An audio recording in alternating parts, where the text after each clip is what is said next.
Shalom semuanya saudara, damai sejahtera Kristus limpah dalam kehidupan kita. Izinkan saya kembali mengingatkan saudara di musim hujan ini, jaga kesehatan saudara, jaga badan saudara supaya nggak sakit, nggak batuk, nggak flu. Dan yang terpenting jaga hati saudara supaya selalu penuh dengan sukacita dari Tuhan. Bagi saudara yang nggak ada yang ngingetin ini, saya ingetin ya. Jadi aduh nggak ada yang ngingetin gue nih. Maklum udah rantau, jomblo lagi. Saya berdoa saudara yang tinggal sendirian, kiranya sukacita dari surga tidak pernah berkesudahan dalam kehidupan kita semua. Hari ini kita akan bersatu dalam doa sebelum kita membahas kebaikan firman Tuhan. Mari bersama-sama kita tundukkan kepala. Terima kasih Tuhan untuk kasih setiamu, untuk kebaikanmu, untuk anugerahmu dalam hidup kami. Terpujilah namamu kekal untuk selama-lamanya. Terima kasih telah memelihara hidup kami. Terima kasih telah membela kami. Terima kasih telah menyediakan apa yang kami perlukan. Kau baik, sungguh baik, amat sangat baik. Kami mau dengar firman-Mu, berbicaralah melalui hamba-Mu. Di dalam nama Tuhan Yesus. Amin. Judul firman hari ini adalah berbahagialah mereka yang tidak melihat, namun percaya. Dalam dunia ini ada berbagai macam respon orang terhadap Kristus. Ada yang mengatakan saya baru percaya sama Yesus kalau saya melihat dengan mata saya.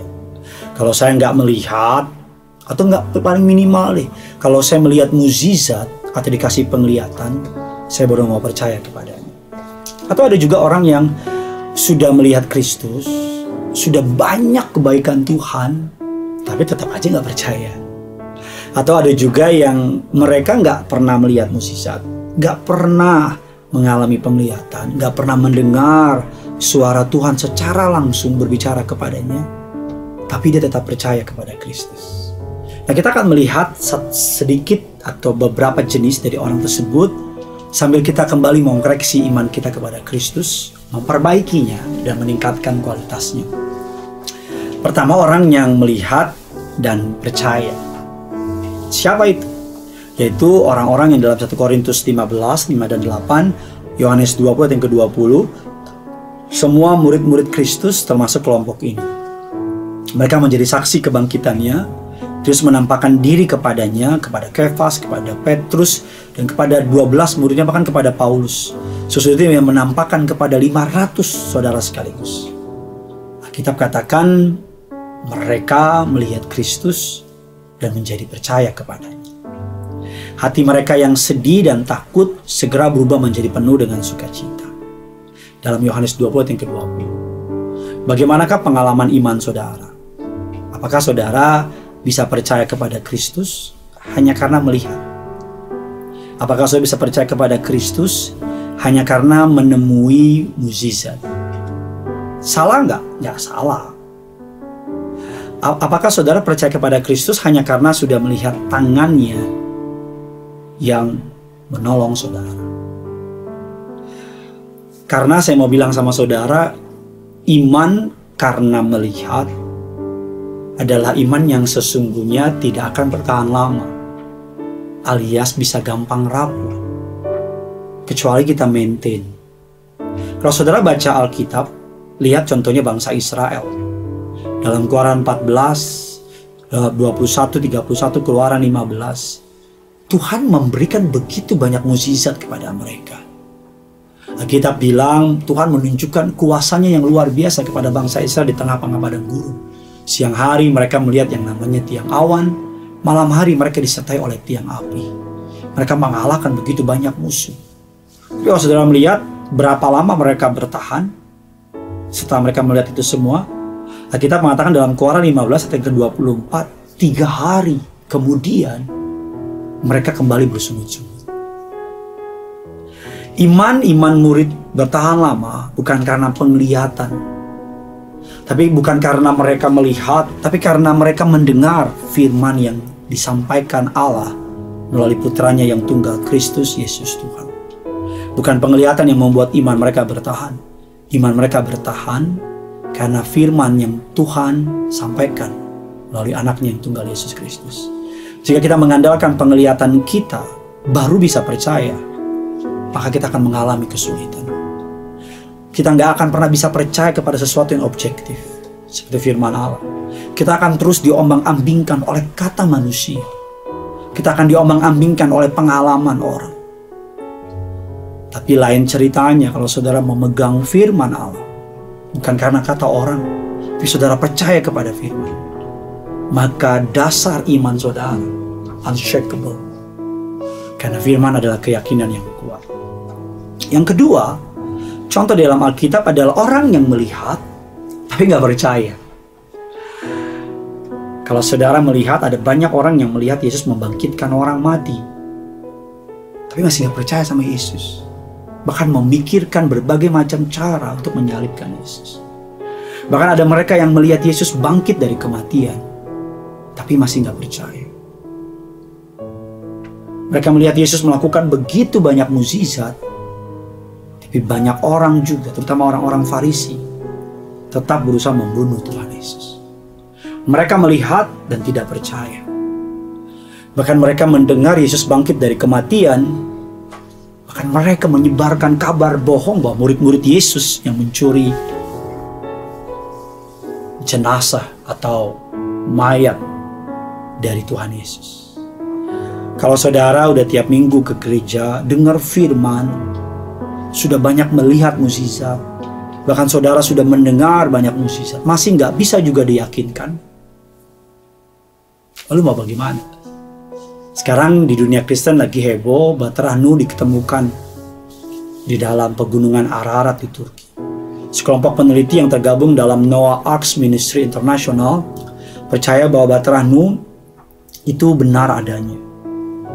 Bahkan dikatakan mereka menemukan fosil kapal tersebut, ada tambang, ada paku dan sebagainya. Penemuan itu menjadi berita besar, khususnya pada tahun 1960. Tapi yang menarik, masih banyak juga orang yang gak percaya. Terlalu banyak kebaikan Tuhan. Saya bisa kasih 1 juta bukti sekalipun tentang kebaikan Tuhan, tapi masih juga orang bisa belum percaya. Karena iman tidaklah bergantung kepada bukti-bukti. Di Efesus 2, 8 dan 9 dikatakan, sebab oleh anugerah, oleh kasih karunia kamu diselamatkan oleh iman itu. Itu bukan hasil usahamu, tapi pemberian Allah. Yang ketiga adalah orang yang tidak melihat dan tidak percaya. Hal ini menurut saya sih yang paling mending sih, tapi tetap aja salah. Contohnya Thomas. Dia berkata dalam Yohanes 20 yang ke-25, sebelum aku melihat bekas paku pada tangannya, sebelum aku mencucukkan jariku pada bekas paku itu, mencucukkan tanganku ke dalam lambungnya, sekali-kali aku tidak akan percaya. 8 hari kemudian Yesus menampakkan diri kepada murid-murid yang Thomas juga ada di sana. Dan Tuhan berkata dengan sangat indah, taruhlah jarimu di sini, lihatlah tanganku, ulurkan tanganmu, dan cucukkanlah ke dalam lambungku. Jangan engkau tidak percaya lagi, melainkan percaya. Thomas diundang oleh Allah untuk membuktikan bahwa Yesus benar-benar bangkit dari kematian. Saudara yang ragu-ragu, memiliki ketidakpercayaan, kalau saudara mau datang sama Tuhan, Tuhan akan membebaskan keraguan-raguan saudara. Dia tahu cara terbaik untuk menangani kita masing-masing. Dan yang keempat, yang terakhir, tidak melihat tapi percaya. Ini yang paling luar biasa. Banyak dari kita yang sebenarnya nggak percaya, nggak pernah melihat tapi percaya. Contohnya kita nggak pernah lihat ada usus dalam perut kita. Bagaimana paru-paru. Kita nggak pernah lihat surga, tapi kita percaya ada surga.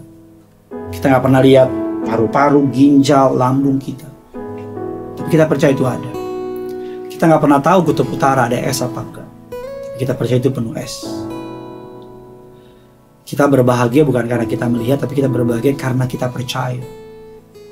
Saya ulang sekali lagi, kita berbahagia bukan karena kita melihat, tapi kita berbahagia karena kita percaya. Yohanes 20:29, karena engkau telah melihat aku, maka engkau percaya. Berbahagialah mereka yang tidak melihat, namun percaya. Ada yang lebih baik dan lebih berbahagia, yaitu mereka yang tidak melihat Tuhan Yesus, namun percaya. Siapa mereka? Apakah murid-murid Tuhan Yesus? Bukan.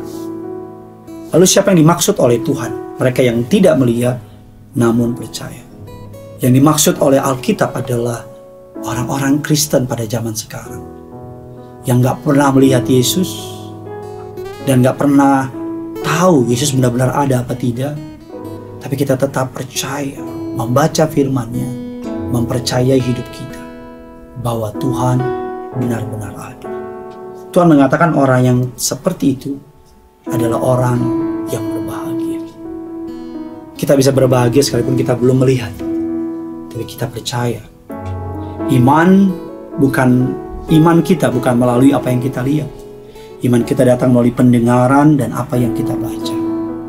Itu sebabnya firman Allah berkata dalam Yohanes 20:31, supaya semua yang tercantum di sini telah dicatat, supaya kamu percaya bahwa Yesus adalah Mesias, Anak Allah, dan supaya kamu oleh imanmu memperoleh hidup di dalam namanya. Sekalipun kamu belum pernah melihat Dia, namun kamu mengasihinya, kamu percaya kepada Dia, sekalipun kamu sekarang tidak melihatnya. Kamu bergembira karena sukacita yang mulia dan tak terkatakan itu. 1 Petrus 1 ayat yang ke-18. Sekalipun hari ini saudara belum melihat mukjizat, belum melihat jawaban doa, belum melihat breakthrough, belum melihat pertolongan. Jadi kalau saudara memutuskan untuk percaya, maka firman Allah berkata, engkau akan menjadi orang yang berbahagia dan imanmu tidak akan sia-sia. Tulis kolom komentar di bawah, katakan bahwa aku percaya sekalipun aku belum melihat. Aku percaya imanku tidak akan pernah diperlukan. Kita punya surga, praise you, love with you. Dan sama-sama kita mau menyembah Tuhan kita. Haleluya.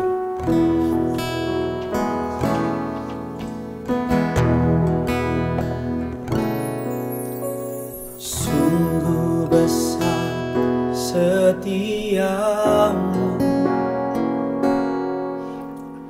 Kau nyatakan bagiku. Kau Bapa yang selalu mengerti isi hatiku.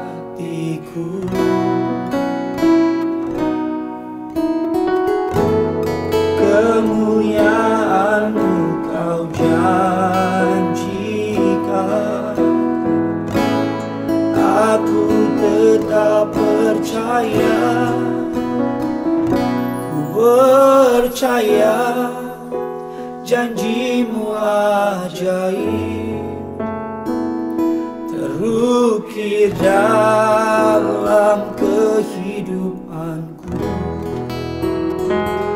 Ku berserah di dalam kekuatan-Mu, hanya Kau segalanya bagiku.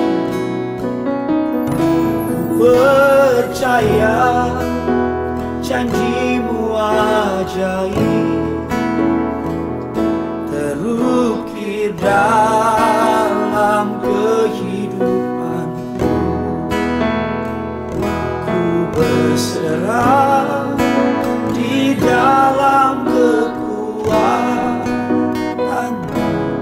Ku percaya,